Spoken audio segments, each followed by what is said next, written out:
Guys, breaking news. I wasn't planning on talking about this today, but then this happened. The U.S. national debt just hit $37 trillion.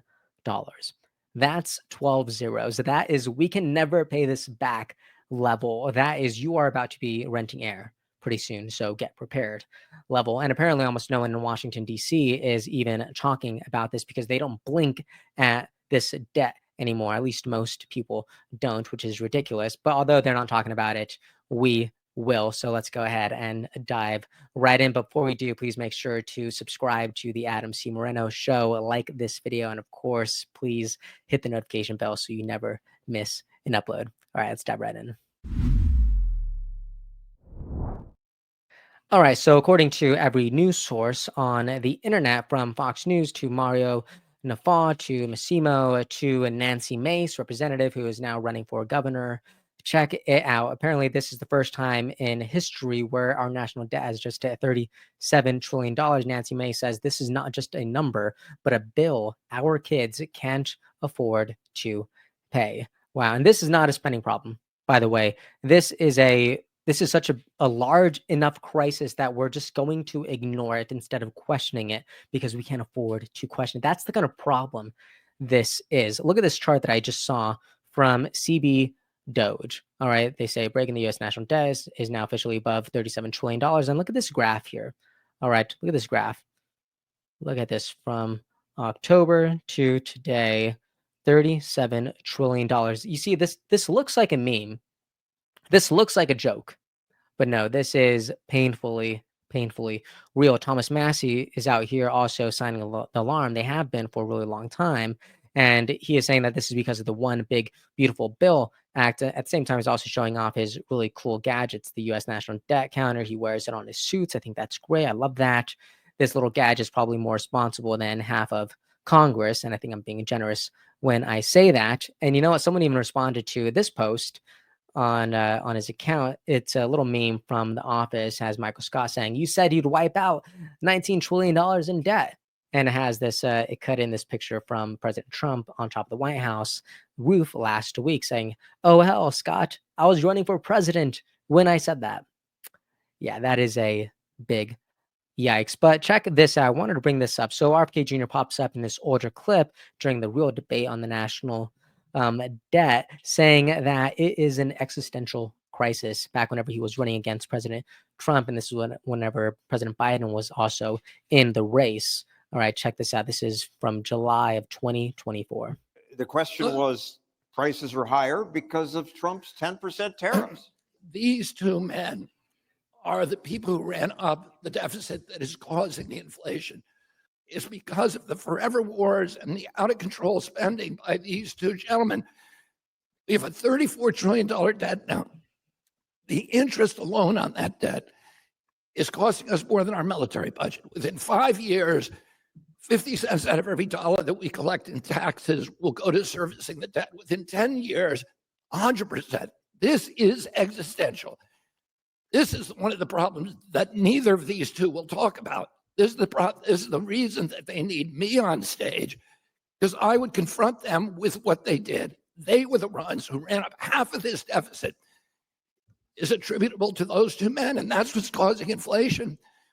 We'll never deal with inflation if we don't deal with the money printing problem, and neither of them are going to do it.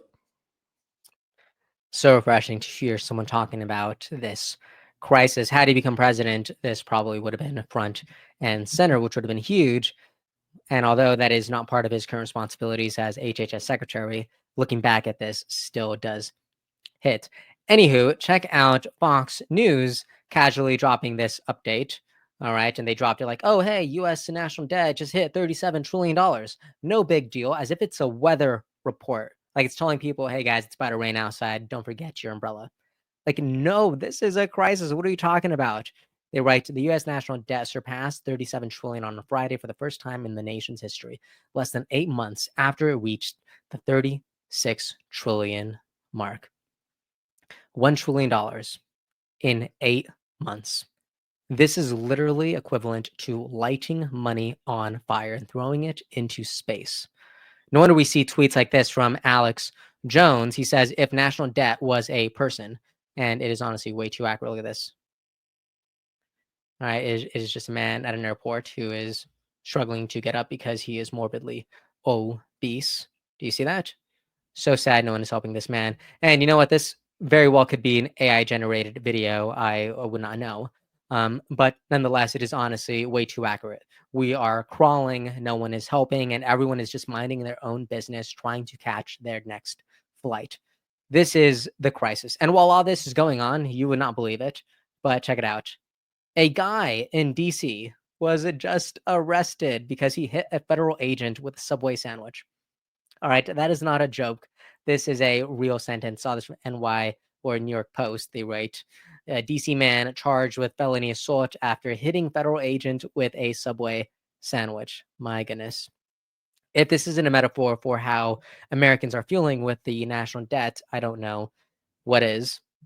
Meanwhile, look at this. RFK Jr. is literally at the gym telling people that they should work out. But you know what? This is some lethal advice here. All right. And I love to check it out. Hey, everybody, it's Robert F. Kennedy Jr. And every weekend I spend an hour or two at a place that looks like this. Wherever I am in the world, I go to a local gym. I found out a long time ago that if you hang out at a bar, you're probably going to get drunk. If you hang out at a barber shop, you'll probably end up getting a haircut. And if you hang out at a gym, you're probably going to get in shape.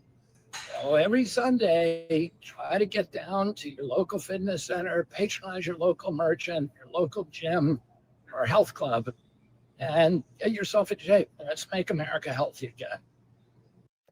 My goodness. You know what? I really do love this for Robert F. Kennedy Jr. with some lethal advice on working out. And you know what? I would love some advice on working out this national debt. All right. So, yeah, we hit $37 trillion in debt. The sandwich wars have officially begun, as you can see with this guy in DC who got arrested after hitting a federal agent with a Subway sandwich. And RFK Jr. is doing CrossFit, encouraging other people to do the same. And this is me begging people in DC to do something about the national debt, because there's going to be generations and generations of people who follow who are going to have to pay for these consequences. All right. Anyways, I'd love to know what you think about all this. What do you agree with? What do you disagree with? And I will be here watching and sipping on my green Yeti. All right. Thank you so much for tuning in. I will see you all next time. Made it this far. Please consider liking and subscribing, and hope you have a great rest of your day. Episode's over already? Geez, that was fast. Well, they say beautiful things do not last forever, but feel free to watch and listen to another one of these episodes if you're interested in those conversations as well. Also, this next part is huge. Make sure to obliterate that like and subscribe button and turn on the notification bell so you never skip a beat. I also have a newsletter where we dive into the news, politics, and ideas that shape our future. If you're interested in signing up, I'd really appreciate that. Anyways, that's the end of this episode. Thank you so much for watching and listening, and I'll see you next time.